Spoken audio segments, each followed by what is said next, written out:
সঙ্গ দোষে লোহা ভাসে, এই কথাটি আমার এলাকায় বড় ভাই এবং চাচাদের মুখ থেকে প্রায়ই শুনতে দেখা যায়।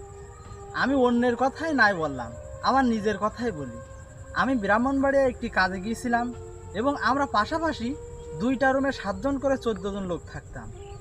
আমি বাদে প্রত্যেকটা লোকই মাদকদ্রব্য সেবন করত। মাদক দ্রব্যের ভিতরে এমন কোনো নেশা নাই যে তারা করতো না, এবং তারা আমাকে তাদের সাথে মাদকদ্রব্য খাওয়ার জন্য বহুবার বলছে, এবং তারা এটি ফ্রিতে আমাকে খাওয়ার জন্য বারবার বলতো।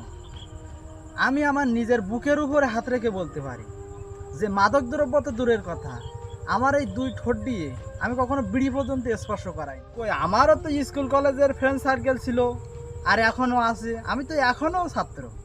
আমার বেলায় তো সঙ্গদোষে লোহা ভাসেনি, শুধুমাত্র আপনাদের ভাই, আপনাদের সন্তানদের বেলায় সঙ্গদোষে লোহা ভাসে, তাই তো? আপনি ভালো হলে দেখবেন এই পুরো জগৎটাই আপনার কাছে ভালো মনে হবে, আর যদি আপনি খারাপ হন তাহলে পুরো জগৎটাই আপনার কাছে আপনার মতোই খারাপ লাগবে। হ্যাঁ ভাই, এই কথাগুলো শোনার পর হয়তো আপনারা কেউ কেউ বলবেন যে তোর নিজের ব্যক্তিত্ব বাড়ানোর জন্য সোশ্যাল মিডিয়ায় এই কথাগুলো বলছিস, কিন্তু না, সঙ্গ দোষে যে লোহা ভাসে না এটা আমার নিজের দ্বারা প্রমাণিত। আপনারা সুস্থ থাকুন, ভালো থাকুন, এই মঙ্গল কামনাই করি।